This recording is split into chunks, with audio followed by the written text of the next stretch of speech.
Hello student, welcome all of you. In this lecture we are going to discuss about aves characteristics, their habitat, habit and distribution. ह्या लेक्चरमध्ये आपण Aves means बर्ड्सचे habit काय आहे, हॅबिटॅट्स काय आहेत आणि त्याचबरोबर डिस्ट्रीब्युशन कशा पद्धतीनं झालेलं आहे हे या लेक्चरमध्ये बघणार आहोत. लास्ट लेक्चरमध्ये आपण जनरल कॅरेक्टरिस्टिक्स पाहिल्या होत्या. ओके, आता बघा एव्स बर्ड्स म्हटलं की आपल्याला व्हरायटी दिसते. ह्या व्हरायटीजमध्ये वेगवेगळ्या प्रकारचे बर्ड्स आपल्याला दिसतात. काही स्मॉल आहेत, काही लार्ज आहेत, काही फ्लाइंग करणारे आहेत, काही उडत नाही आहेत किंवा बऱ्याच पद्धतीमध्ये त्यांच्यामध्ये आपल्याला व्हरायटी दिसते. प्रत्येकाचे साऊंड्स वेगळे आहेत, फीचर्स वेगळे आहेत आणि तीच डायव्हर्सिटी आज आपण ह्या लेक्चरमध्ये बघणार आहोत. जर आपण क्लासिफिकेशन बघत गेलो तर बर्ड्सचं क्लासिफिकेशन करताना त्याच्यात क्रायटेरिया वापरलेला आहे, तो म्हणजे are they flying or not, ते उडतात की नाही. याच्यावरून बर्ड्सचे दोन प्रकार केले. बघा, there are two types of bird present on the earth according to their flying mode. ठीक आहे, मग आता फ्लाइंग मोड म्हणजे आता सगळेच बर्ड्स उडतात असं नाही. काही बर्ड्स आहेत ते उडत नाहीत. आपण ज्यावेळेस क्लासिफिकेशन शिकणार आहोत त्यावेळेस आपण त्या ऑर्डर्स किंवा सब ऑर्डर्स ज्यावेळेस पाहू त्यावेळेस तुमच्या लक्षात येईल. आपण इथं पहिल्यांदा बर्ड्सचं क्लासिफिकेशन करतोय. बर्ड्सचं क्लासिफिकेशन कशावरून केलेलं आहे, म्हणजेच कशावरून केलेलं आहे, अकॉर्डिंग टू देअर फ्लाइंग मोड. त्यातला पहिला प्रकार आहे फ्लाइटलेस बर्ड. बघा, फ्लाइटलेस बर्ड आणि दुसरा जो आहे तो म्हणजेच काय, फ्लाइंग बर्ड असणार आहे. फ्लाइंग बर्ड सगळ्यांना माहिती आहेत. आता फ्लाइटलेस बर्ड म्हणजेच काय, त्याला रॅटिटी असं म्हटलं जातं. जे बर्ड हवेमध्ये उडत नाही आहेत किंवा जे उडू शकत नाहीत त्यांना आपण काय म्हणणार आहे, फ्लाइटलेस बर्ड असं म्हणणार आहे. कारण काय, तर मागच्या लेक्चरमध्ये आपण बघितलं की काही बर्ड्समध्ये किंवा जे काही बर्ड आपल्या सराउंडिंगला दिसतात ते उडतात का, तर त्यांच्यामध्ये काय झालेलं आहे, त्यासाठी ॲडॅप्टेशन झालेलं आहे. बॉडी वेट कमी आहे, ठीक आहे. त्याच्यानंतर फोरलिम्बचं मॉडिफिकेशन कशामध्ये झालेलं आहे, तर पंखांमध्ये, विंग्समध्ये झालेलं आहे. म्हणजे हे ॲडॅप्टेशन होत गेले. पण काही बर्ड्स आहेत जे उडू शकत नाही कारण त्यांचे विंग्स तेवढे पॉवरफुल असत नाही, बॉडी वेट त्यांचं जास्त असतं. ठीक आहे. सी, फ्लाइटलेस बर्डमध्ये which cannot fly in the air because their wings are not powerful for flight. They can run as fast, their feet are strong and stout. म्हणजे जरी ते उडत नसतील तर ते रन करू शकतात कारण त्यांचे फीट्स कसे आहेत, स्ट्रॉंग आहेत आणि स्टाउट आहे, भक्कम आहे. मग हे फिडिंग ह्यांचं कसं चालतं किंवा ते कशावर जगतात, they feed on the seeds, fruit, insect and worms. ठीक आहे. दे शोज डिसकंटिन्युअस डिस्ट्रीब्युशन, म्हणजे एकाच पद्धतीचं डिस्ट्रीब्युशन आपल्याला आढळत नाही. ओके, हे सगळे जे आहे ते बर्ड्स कशामध्ये येतात, फ्लाइटलेस बर्डमध्ये येतात. मग एक्झाम्पल कोणते आहेत, तर तुम्हाला माहिती आहे ऑस्ट्रिच, इमू आहे, किवी आहे. हे जे बर्ड्स आहेत हे बर्ड्स कसे आहेत, तरी फ्लाइटलेस बर्ड आहेत. त्यातला किवी जो आहे त्याची बीक असते ती कशी असते, लॉंग ट्युब्युलर असते, ट्यूबसारखी लॉंग असते. कशासाठी, for searching of worms, insect in the soil. जमिनीमध्ये जे वर्म्स किंवा इन्सेक्ट आहेत ते सर्च करण्यासाठी त्याची बीक, किवीची बीक कशी असते, लॉंग ट्युब्युलर असते. आता फ्लाइंग बर्ड सगळ्यांना माहिती आहेत, आपण त्याचे कॅरेक्टरिस्टिक्स पण बघितले. They are light in weight and their wings are powerful, equipped and with a strong flight muscles. Bones त्याचे स्पॉन्जी असतात, लाईट असतात, विंग्स पॉवरफुल आहेत, बरोबर आहे. फ्लाईट मसल्स कसे आहेत, स्ट्रॉंग आहेत. अशा पद्धतीनं किंवा हे जे अडॅप्टेशन झाल्यामुळं हे बर्ड्स काय करू शकतात, फ्लाईंग करू शकतात. मग जे काही बर्ड्स आहेत, टोटल बर्ड्स जे आहेत, तर प्रत्येक बर्ड्सची बीक आपल्याला सारखी दिसत नाही, त्याच्यामध्ये सुद्धा व्हरायटी आढळते. मग हे कशासाठी झालेलं आहे, तर बीक्समध्ये मॉडिफिकेशन होत गेले. कशासाठी, तर जे फूड त्यांना अवेलेबल आहे सराउंडिंगमध्ये किंवा ज्या हॅबिटॅटमध्ये ते राहतात त्या हॅबिटॅटमध्ये ज्या पद्धतीचं फूड आहे किंवा ज्या लोकेशनला फूड आहे त्यानुसार त्यांच्या बीकमध्ये मॉडिफिकेशन होत गेलेलं आहे. Okay, depending on their feeding their beaks are modified. There are large numbers of birds which feeds on fishes, mollusks and crustaceans. म्हणजे जे ॲक्वॅटिक बर्ड्स आहेत ते ॲक्वॅटिक बर्ड्सचं फीड काय असणार आहे, तर फिश असणार आहेत, मोलुस्क असणार आहेत, ठीक आहे. काहींची बीक कशी असते, लॉंग असते, काहींची स्पून लाईक असते, चमच्यासारखी असते, तर काहींची कर्ड बीक आहे. अशा पद्धतीनं बीकमध्ये सुद्धा आपल्याला व्हरायटी दिसते. म्हणजे इथे आपण काय पाहिलं, दोन प्रकारचे बर्ड्स पाहिले. एक आहे फ्लाइटलेस बर्ड आणि दुसरा प्रकार आहे फ्लाइंग बर्ड. येते लक्षात. आता ह्याचे एक्झाम्पल तुम्हाला माहीतच आहे. याच्यामध्ये आपण पुन्हा सांगतो की त्याचं हॅबिटॅट कसं आहे, किंवा बर्ड्स जे आहे त्याचं cosmopolitan distribution living in every continent. प्रत्येक कॉन्टिनेंटमध्ये, सीजमध्ये किंवा ऑलमोस्ट आयलँड्समध्ये आपल्याला बर्ड्स आढळतात. ठीक आहे. काही त्याला एक्सेप्शन आहे, जे स्नोई रिजन आहेत त्याच्यामध्ये मात्र आपल्याला बर्ड्स दिसत नाहीत.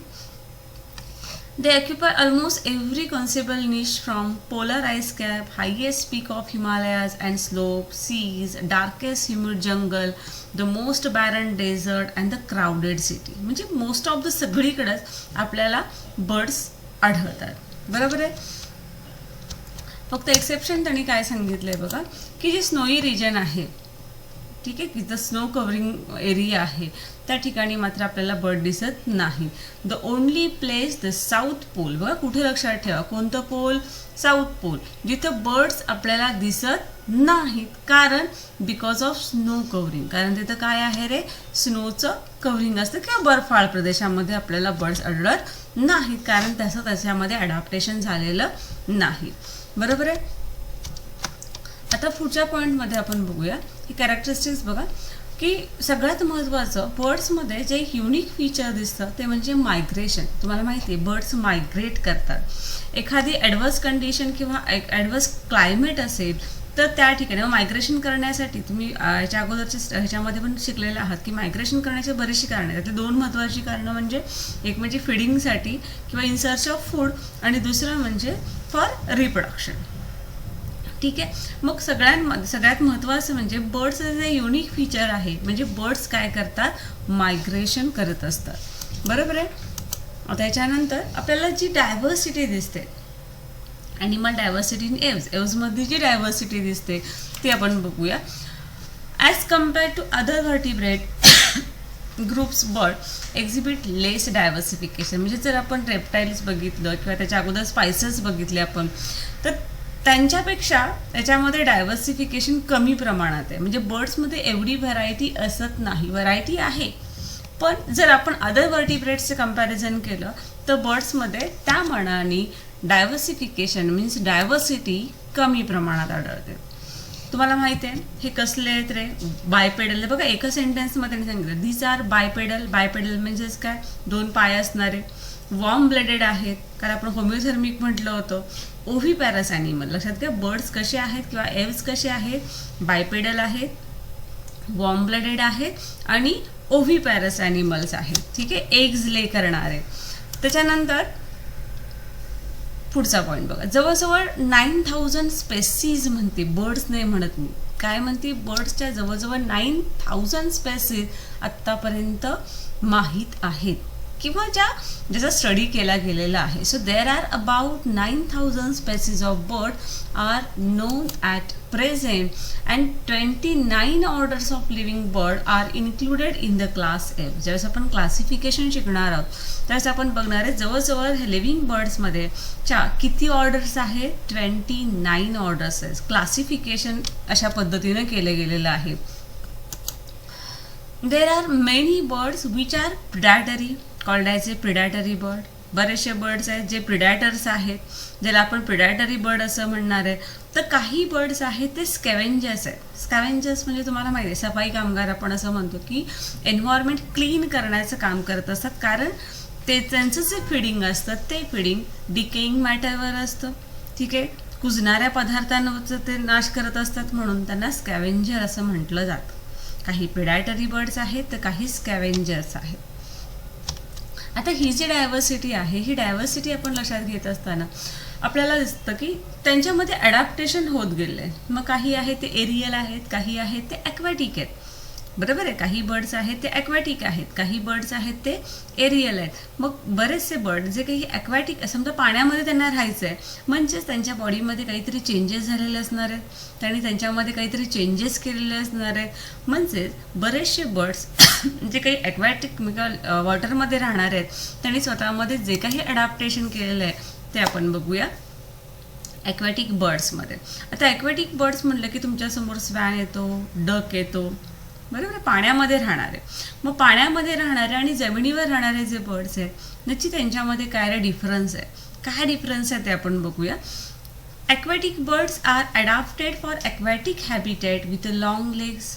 साहजिकच कसे आहेत रे, त्यांचं जे मॉडिफिकेशन झालेलं आहे किंवा अडॅप्टेशन झालेलं आहे ते कशासाठी झालेलं आहे, ॲक्वॅटिक हॅबिटॅटसाठी झालेले आहेत. लेग्स त्यांचे जनरली कसे असतात, लॉंग असतात. पाण्यामध्ये राहतात म्हणजे यांचं फूड काय असणार आहे, फिशेस असतील किंवा अदर ॲक्वॅटिक इन्व्हर्टिब्रेट ॲनिमल्स असतील. पाण्यामध्ये जे इन्व्हर्टिब्रेट ॲनिमल्स आहेत, मोलस्क आहेत, क्रुस्टासियन्स आहेत किंवा फिशेस आहेत, हे त्यांचं मेन फूड असणार आहे. त्यांची जी बीक असते ती कशी असते, ब्रॉड असते, फ्लॅट असते. आणि काही बर्ड्स जे आहेत, त्या काही बर्ड्स जे मडमध्ये राहतात किंवा चिखलामध्ये असतात, तर त्यांची जी बीक असते त्याच्यामध्ये मॉडिफिकेशन झालेलं असतं. कशासाठी, तर डिगिंग करण्यासाठी. समजा मडमध्ये काही प्रे प्रेझेंट असेल, काही भक्ष्य त्यांचं प्रेझेंट असेल, तर ते खोदून काढण्यासाठी सुद्धा त्यांच्या ते बीकचा वापर करतात. सो बीक is also useful for the digging the prey from the mud. ठीक आहे, इथपर्यंत आपण बघितलं. आता जे फीट्स कसे असतात, पाय कसे असतात, तर हे जे फीट्स आहेत त्यांचं मॉडिफिकेशन झालेलं आहे. कशासाठी, फॉर स्विमिंग पर्पज. म्हणजे आपण बर्डचे कॅरेक्टर्स ज्यावेळेस पाहिलं त्यावेळेस आपण सांगितलं होतं की फोरलिम्बचं मॉडिफिकेशन विंग्समध्ये झालं आहे.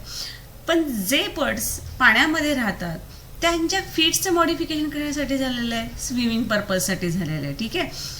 आता जे टोज जे असतात ते वेब्ड असतात. वेब्ड म्हणजे जाळीदार, जाळी असते दोन बोटांच्या मध्ये काय असते रे, वेब असते. आणि साहजिकच ही वेबिंग कशासाठी असतं, hence enable the bird to push water back like over. म्हणजे पाण्यामध्ये जशी पाण्यामध्ये आपण एखादी बोट बघतो किंवा छोटीशी नाव बघतो, ती नाव चालवत असताना नावाडी ओरचा वापर करतो, बरोबर आहे.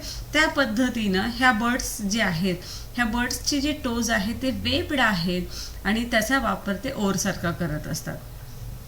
याच्या लक्षात, most of the aquatic birds are equipped with a web toe partially or completely. म्हणजे सगळ्यांच्यामध्ये पूर्णपणे जाळीदार असत नाही, काहींच्यामध्ये कमी जास्त प्रमाणात वेब प्रेझेंट असतात किंवा वेब टोज प्रेझेंट असतात. Sometimes those which dive in the water, their legs are web useful for swimming in the water. जे पाण्यामध्ये डायव्ह करतात त्यांचे लेग्स आहेत किंवा त्यांचे टोज आहेत ते कसे आहेत, वेब्ड आहेत. त्यांचा वापर ते स्विमिंगसाठी करत असतात, swimming in the water. The birds which wander on the surface of sea with a very long wing span.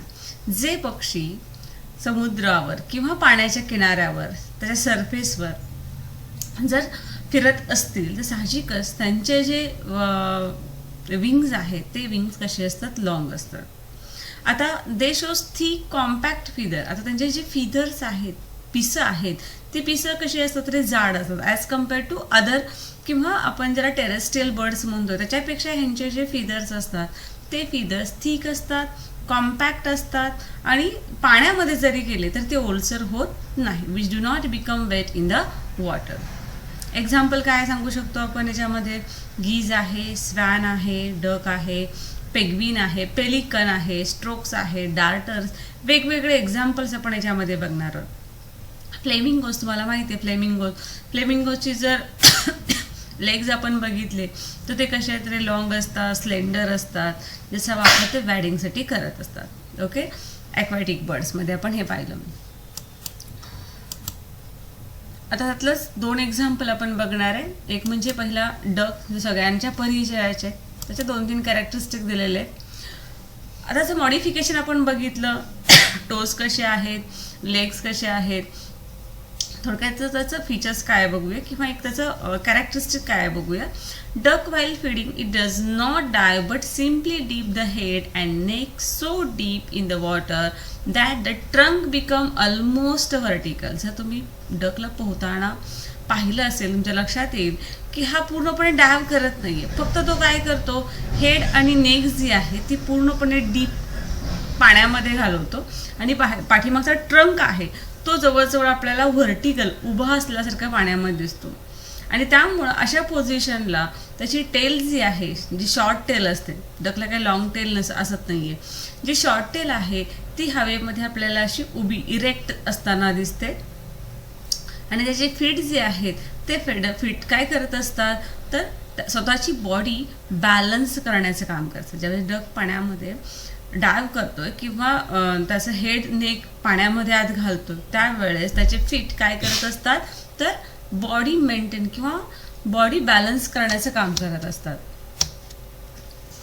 त्याच्यानंतर हे जे फीट्स आहेत ते मग आपण बघू शकतो चित्रामध्ये सुद्धा की यांचं मॉडिफिकेशन झालेलं मॉडिफाईड टोज आहेत.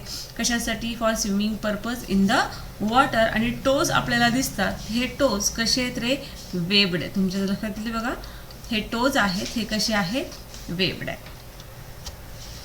त्याच्यानंतर नेक्स्ट आपण बघतोय तो म्हणजे पेलिकन. आता पेलिकन तुम्ही नाव पहिल्यांदा ऐकलं असेल, पण हा जो पक्षी आहे इथे तुम्हाला चित्रामध्ये दिसतंय पेलिकन. काय वैशिष्ट्य आहे रे, डकसारखा पाण्यामध्ये आहे पण डक नाहीये.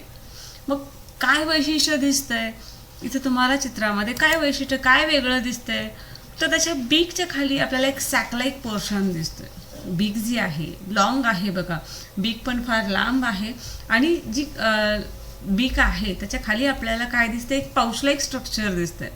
मग हे काय आहे, पेलिकन हा एक्वॅटिक बर्ड आहे जो काय करतो, it consume large quantities of fish. भरपूर प्रमाणामध्ये हा फिश कंज्यूम करत असतो.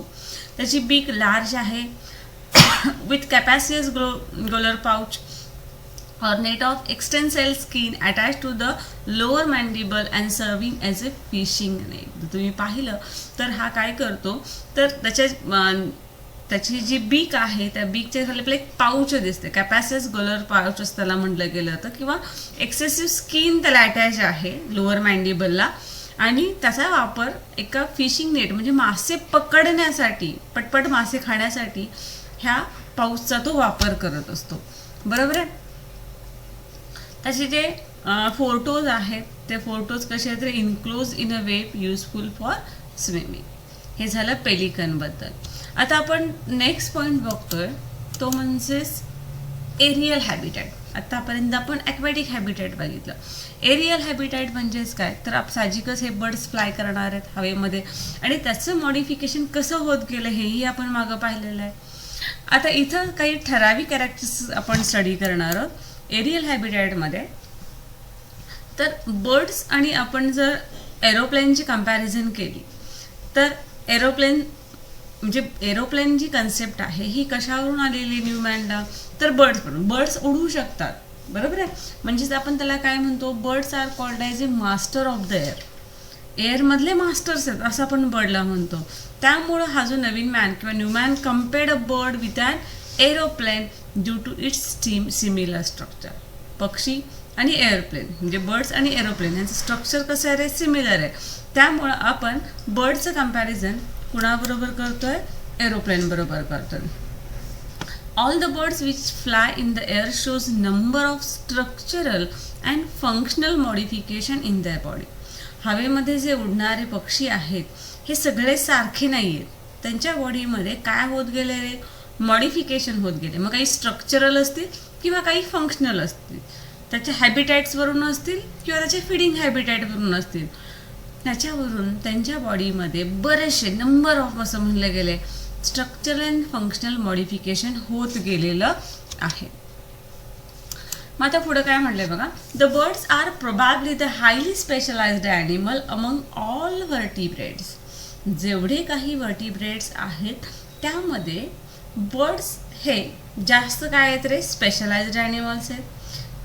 आणि पुढं काय म्हणले बघा, and every part of their organisation seem to be influenced by the effect of their aerial mode of life. त्यांचं जे लाईफ आहे एरियल मोड लाईफ आहे आणि त्यामुळं त्यांच्या बॉडीमध्ये किंवा त्यांच्या ऑर्गनायझेशनमध्ये किंवा त्यांच्या बॉडीच्या प्रत्येक पार्टमध्ये आपल्याला काय दिसतो, बदल झालेला दिसतो.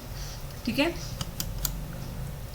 The birds which shows aerial mode of light exhibit morphological and anatomical adaptation. जे ज्या पक्ष्यांमध्ये एरियल मोड ऑफ आहे, ठीक आहे, त्यांच्यामध्ये आपल्याला काय दिसतं रे, अडॅप्टेशन. मग काही मॉर्फॉलॉजिकली असेल किंवा अनाटॉमिकल असेल. म्हणजे जे मागच्याप्रमाणे डिस्कस केल्याप्रमाणे बॉडी वेट कमी असतं, बॉडी शेप आहे तो बोट शेप असतो टू रिड्यूस किंवा रेझिस्टन्स टू एअर, हवेचा रोध होऊ नये म्हणून बॉडी बोट शेप असते.